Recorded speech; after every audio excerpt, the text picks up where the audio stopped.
welcome to the Mark Nofri Head Coaches Show. I am Mike Hossie, and finally, after months of anticipation, we have a game to talk about, Coach. A big win Saturday night against Marist, the big crowd here at Campus Field. What was it like for you guys to finally get out in the field and play against a team that wasn't your own?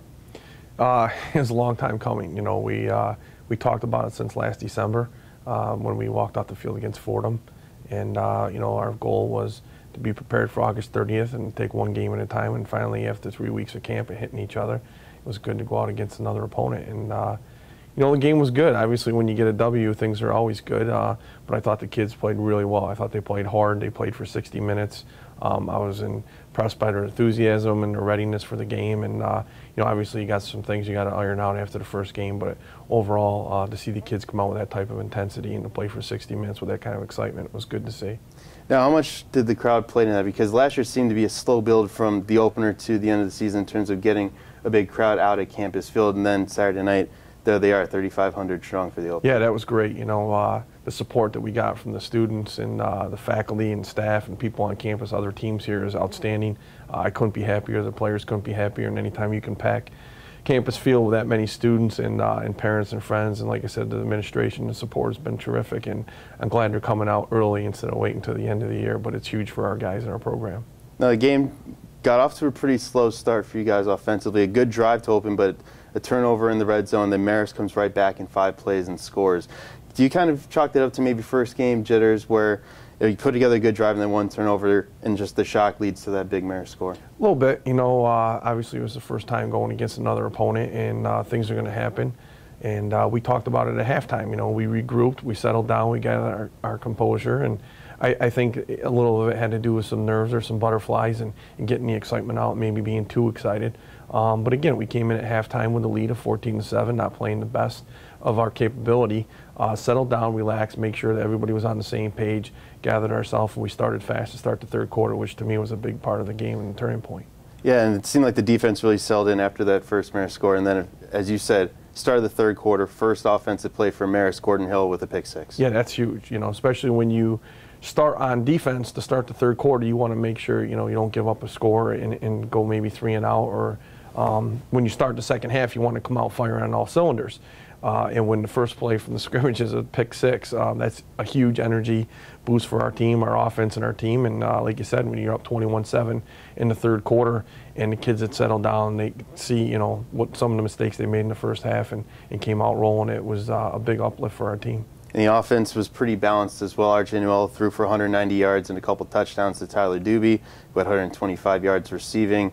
And then Kashad Spence runs for over 130 yards. Let's talk about him first, because he also set some program history Saturday night, becoming the program's all-time leading rusher. What has he meant to this Pioneer team over the last 4 years? Oh, he's a big part of it. Obviously, you know, you can get the career rushing yards and set us, you know, season record and a overall record. He will get here eventually, I'm assuming.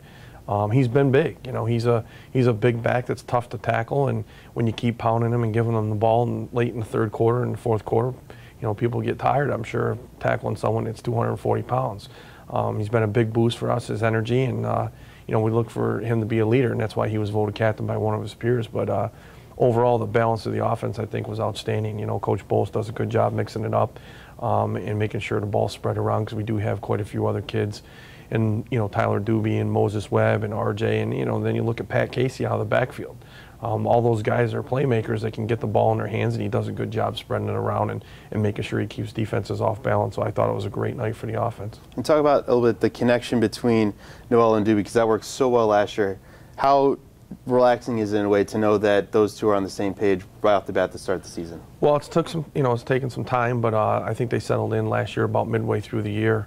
And they became, you know, on the same page out there in the field, and then helped staying up here over the summer. RJ's been here for 2 summers now, and Tyler stayed up and throws with him in the summer. So it's good to have 2 kids with leadership, their type of qualities as, you know, competitive kids and kids that you know you can count on, and you know at the end of the game or when it's crunch time that they're going to make plays for you.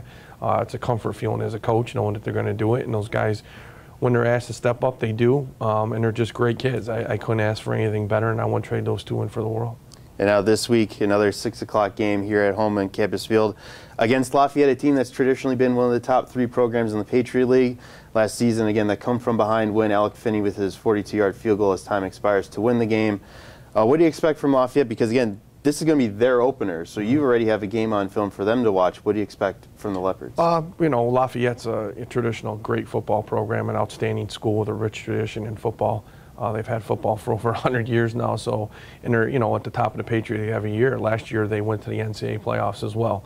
So I'm expecting it's going to be a battle. I mean, we're going to have to play a really good football game. We're going to have to cut down on our mistakes and our penalties. We're going to have to, you know, hopefully not turn the ball over and create turnovers on defense. But they're going to come in here and they're going to be firing on all cylinders. I'm sure that they're, you know, they got some guys back that are pretty good. I know the quarterback is a good player, the tailback, and they got some guys returning on the offensive line. Defensively, they do a lot of movement and a lot of things like that. So, I mean, they're going to come in here, winning the Patriot League last year. They've had, I think they were picked second this year in the conference for the Patriot League. So I'm expecting a physical football game, and we're going to have to step up our game and play to our capabilities and hopefully, you know, come out with a win again. All right, you've heard it from the coach. He's, you know, expecting good things from this program. And again, after a big win against Marist last Saturday night, and a quality program coming in this week, big things are coming up for the Pioneers. Again, kickoff here at Campus Field, 6 o'clock Saturday night. Thanks, Coach. Thank you.